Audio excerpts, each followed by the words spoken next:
Y para esta mesa redonda, pues hemos convocado a dos de los mejores expertos que hay en temas de e-commerce. Por un lado, tenemos a David Tomás, que es co-founder en CyberClick, y por otro lado, también tenemos a Diana León, que es country manager en RTV House. Por lo tanto, David, Diana, gracias por querer acompañarnos con nosotros, y si lo veis oportuno, pues empezamos por David. Oye, David, ¿por qué tanto revuelo? Bienvenido. ¿Y por qué tanto revuelo con el tema de la desaparición de las cookies? Y pues nada, un placer estar aquí. Gracias por invitarme, Pascual. Te has olvidado decir una cosa, soy profesor de la casa. Esto es importante. Cierto, cierto. Eh, bueno, el revuelo es porque, claro, llevamos muchos años gestionando la publicidad con las cookies. Es decir, hay todo un sistema que mueve miles de millones de euros en el mundo y en España en concreto, pues hablamos de más de 3.000 millones de euros que se regulan y se gestionan en gran medida por las cookies.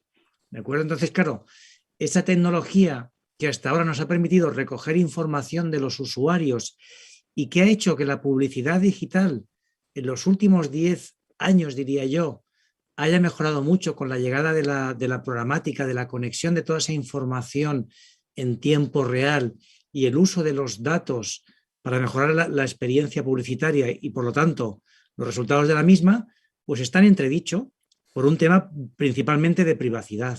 Es decir, nos encontramos en un momento en los que Apple toma la decisión pues, de no dejar pasar mucha información a las empresas publicitarias y Google, de alguna forma, sentencia de muerte las cookies diciendo que las va a retirar, las cookies de terceros no va a dejar que estén operativas en el dispositivo Chrome.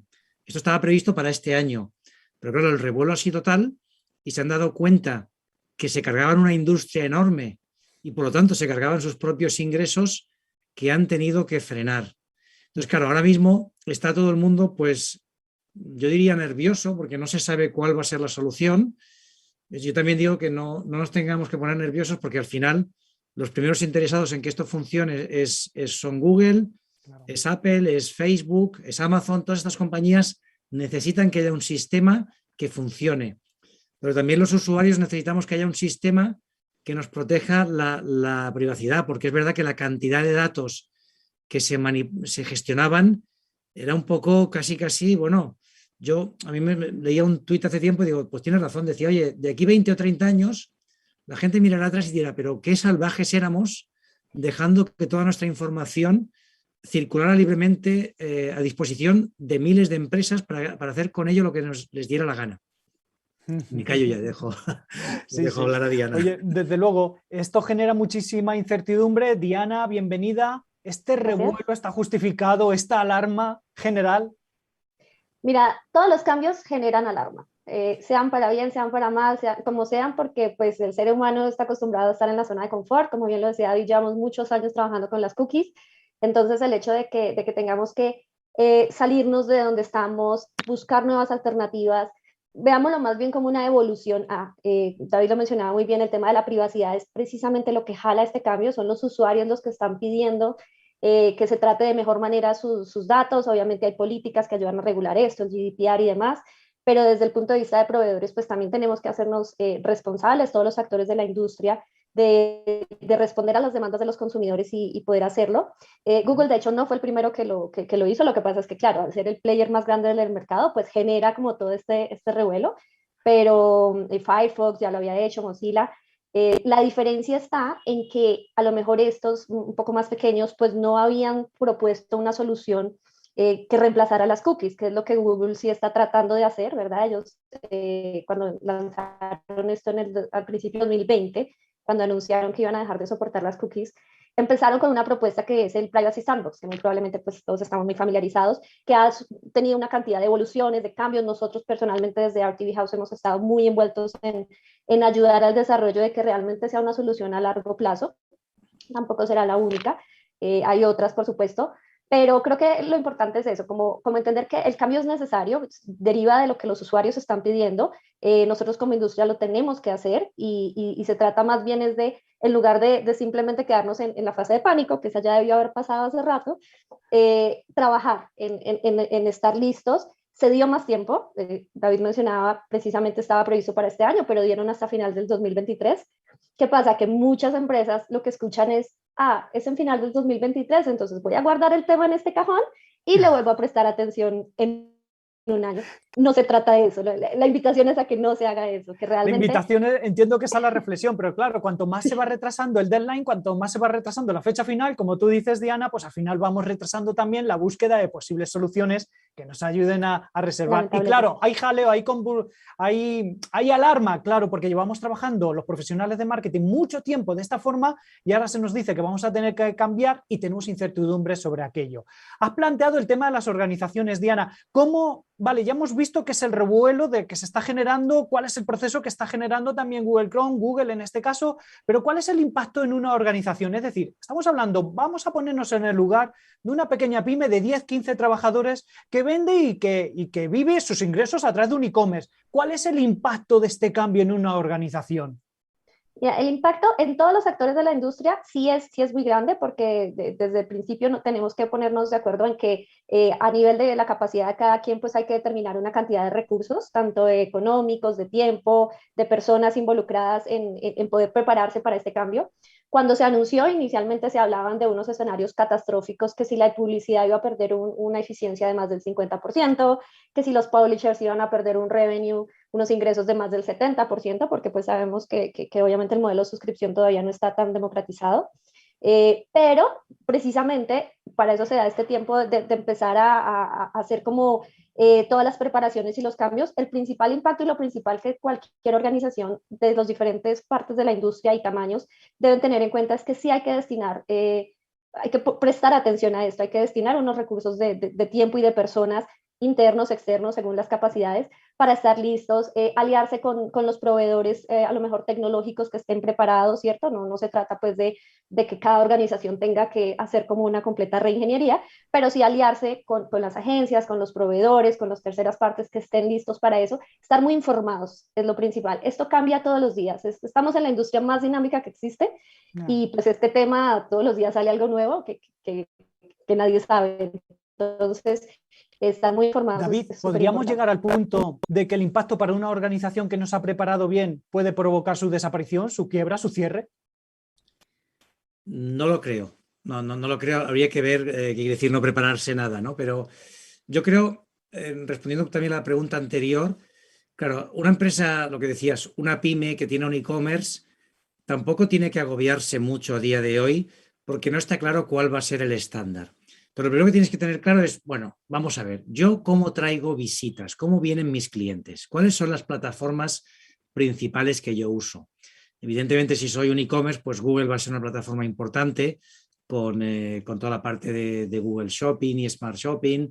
Normalmente las redes sociales también lo serán y plataformas como RTV House, donde puedes hacer programática y remarketing, pues también puede ser una plataforma importante, ¿no? Pero claro, tienes que preguntarte cómo me vienen y en qué medida me va a afectar. Claro, Facebook ya ha quedado un poco afectado y ha habido negocios e-commerce que han notado que con todos los cambios de privacidad, con todos los cambios de iOS que ha habido, pues que han perdido efectividad sus campañas, ¿vale? Yo creo que esto no va a ser a largo plazo, es decir, yo creo que se van a ir encontrando soluciones para que las campañas no queden afectadas. Y el tema es que todavía no está claro cuál va a ser el estándar. Google tiene interés en tener su estándar, Amazon le gustaría tener el suyo, a Facebook el suyo, y habrá que ver cuál se acaba imponiendo o si hay varios. Yo creo que aquí lo ideal sería que hubiera un estándar abierto en el que todas las empresas se pudieran conectar, pero hay que ver, claro, aquí esto es como un poco, es casi geopolítica, pues geoestrategia, ¿no? Es decir, cada uno tira para su lado. Entonces yo, como empresa, no me agobiaría mucho, pero lo que decíamos, no dejaría, o sea, sí quería la fotografía ahora de, vale, ¿cuáles son mis fuentes de tráfico y cómo me puede afectar? A Google, ya os digo yo que no le va a afectar mucho, o sea, seguro. Vamos. Claro. Entonces, ahí tienes, si tu fuente principal de tráfico es Google, pues no te preocupes mucho. ¿Qué más? Un tema que sí que habría que empezar a prepararse, ¿no? Que lo que decía Diana, oye, no te esperes al año que viene. ¿Qué va a ser lo importante ahora? Estamos hablando de la desaparición de las cookies de terceros, ¿de acuerdo? Eso quiere decir que tú puedes seguir insertando cookies, que tú puedes seguir recogiendo información de esos usuarios.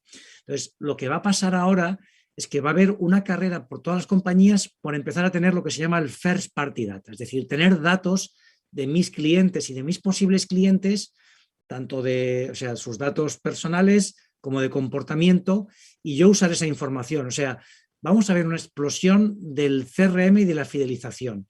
Todas las compañías van a tener que montarse su CRM de marketing recogiendo información de esos datos. Y ahí sí que yo creo que vamos a ver un aumento, eso querrá decir pues más estrategia de captación de base de datos, mejores estrategias de contenidos para usarlas como palancas de comportamiento de intereses de los usuarios, formularios dinámicos para recoger más información, test interactivos que me puedan de forma fácil recoger gustos e intereses. Todo esto vamos a ver una explosión. Y no seas el último en hacerlo, porque los que vayan primeros van a tener ventaja. Durante un tiempo podrán personalizar mejor su publicidad y podrán conseguir más conversiones. Fantástico. Oye, claro, entonces el futuro va a estar en que los datos se van a jugar y van a se van a transferir de una forma distinta a través de las distintas plataformas y demás. No sé, diría una tontería, David, si el futuro de los datos también pasa por la descentralización de los mismos y las cookies pueden ayudar a ello. ¿Es una idea que salía dentro del chat? Claro, aquí, eso es una tendencia. Yo no sé si esto es el futuro próximo. Yo creo que esto va de la mano un poco de todo el tema de la blockchain, de toda esta parte sí que vamos a ver, ¿no? Del Web3 que estamos escuchando hablar tanto, sí que vamos, seguramente lo que decíamos, ¿no? A lo mejor en 10 años nos encontremos que la gente diga, oye, pero ¿cómo tenía yo los datos así abiertos y de esta forma? Pero yo no creo que pase antes de 5 años, vamos, me sorprendería mucho. Yo creo que vamos a seguir todavía con datos probablemente pues centralizados por las compañías y los grandes players intentando ellos ser los juez y parte, ¿no? Es decir, yo soy el que maneja los datos y el que te dice cómo usarlos para segmentar. Claro, decías antes, dices, no os preocupéis que Google tiene que encontrar una solución. Claro que la tiene que encontrar. Es lo que muchos autores expertos llaman el capitalismo de vigilancia. Google vive a través de los datos y a través de esos datos lo que hace son inferencias sobre nuestro comportamiento futuro y ahí busca en la publicidad la respuesta a esa determinación, a ese análisis predictivo de nuestro comportamiento. Diana, decíamos antes, oye, se ha retrasado el tiempo, tenemos margen.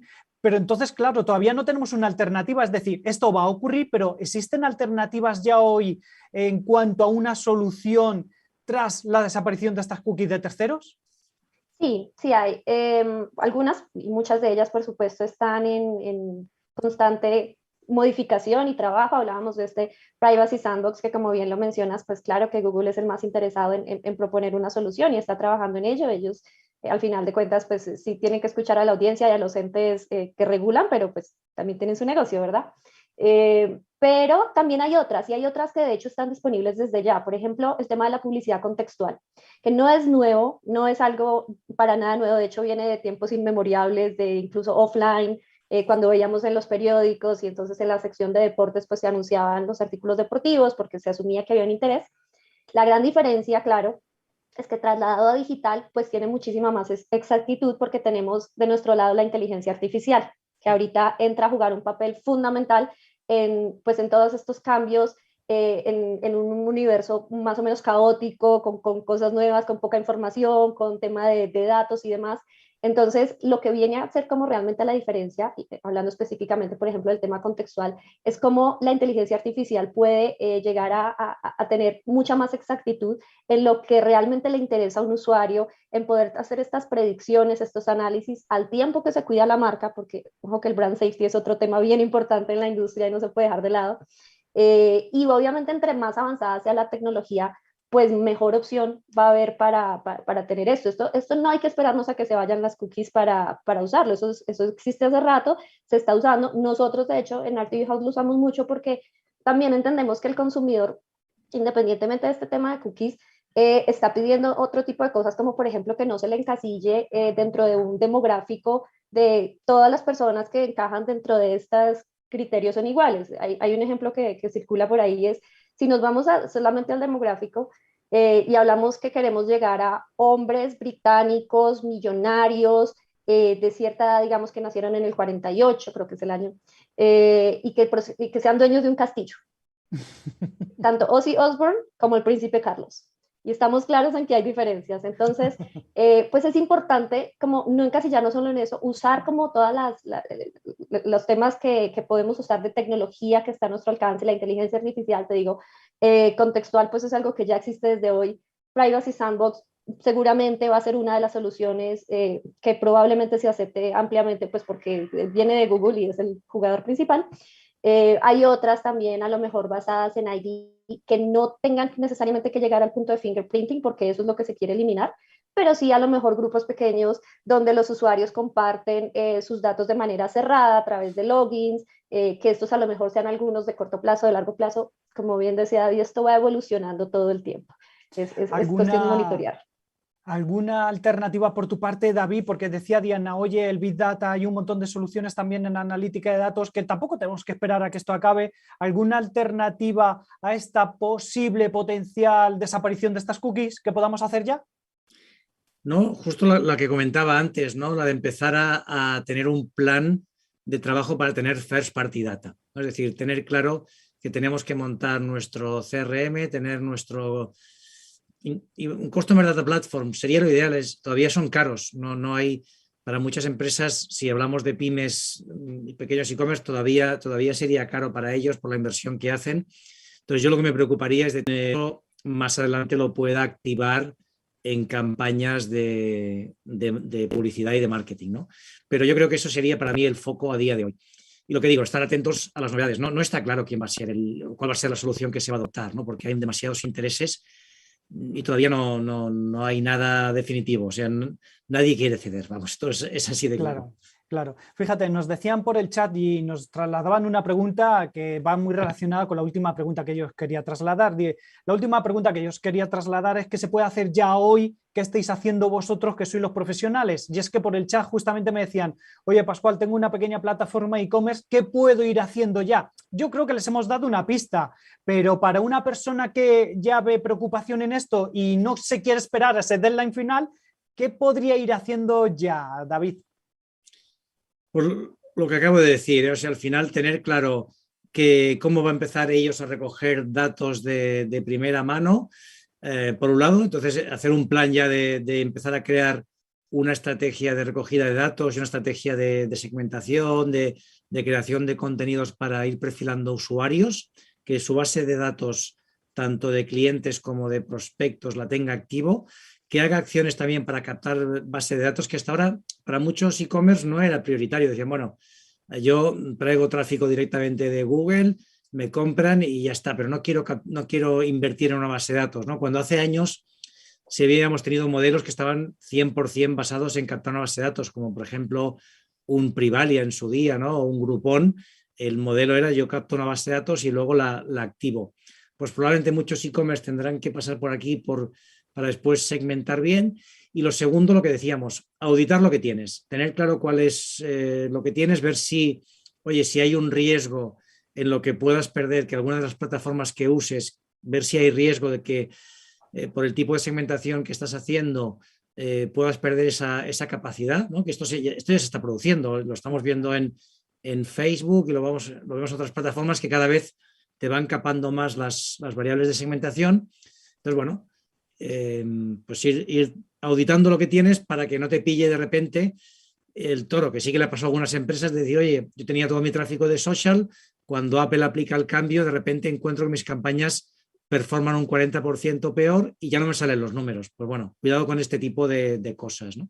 Correcto. Ahí también muy importante lo que decíamos, oye, al final, o sea, el dato tiene que ser tuyo, con lo cual esfuérzate en captarlo y luego también en cómo consigues aumentar la repetición de compra, aumentar el lifetime value, ¿no? Todo ese tipo de acciones que muchos e-commerce han sido, bueno, como me es fácil captar, yo le meto caña a la captación y luego lo otro, lo dejo por ahí, mando emails casi por mandarlos, pero no le pongo foco. Ahora sí, o sea, como te va a costar más captar, ponle foco a cuidar ese dato.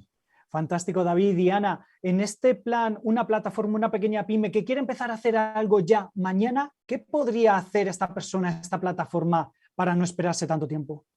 Lo primero es mantenerse informado.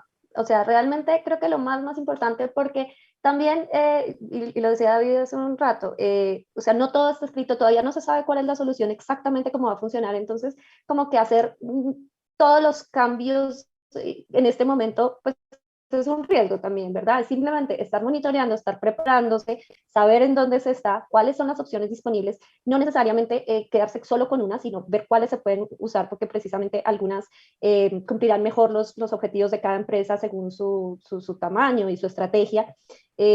Nosotros, por ejemplo, tenemos un blog donde constantemente estamos compartiendo información porque cada día hay algo nuevo, ¿verdad? Entonces también pues los invitaría si quieren seguirlo, pero tener un equipo, una persona, un asesor interno, externo, si es pequeño, de realmente estar informado de qué es lo que está pasando, qué podemos ir haciendo poco a poco, como bien decía David, capitalizar en esta first party data es súper importante, empezar a planear, empezar a auditar también todos los partners que se tienen, si yo estoy trabajando con una agencia, si estoy trabajando con un proveedor de tecnología, ¿qué están haciendo ellos? Más bien preguntarles, ¿verdad? Una pyme probablemente no está en la capacidad de hacer como toda la inversión tecnológica, pero fácilmente sí puede usar los servicios de una empresa que tenga todo esto resuelto, claro. Como por ejemplo en nuestro caso. Entonces, realmente poder ver con quiénes se están aliando y pues la información es la clave acá. Tener los compañeros de viaje adecuados para que cuando esto suceda estén lo mejor preparados posible. Diana, Country Manager de RTV House, muchas gracias por estar con nosotros aquí esta tarde. Gracias a ti por la invitación. Perfecto. David, muchas gracias también por estar acompañándonos esta tarde, cofundador de CyberClick, profesor de IES Digital School. Gracias, David. Muchísimas gracias. Un placer, Pascual, como siempre.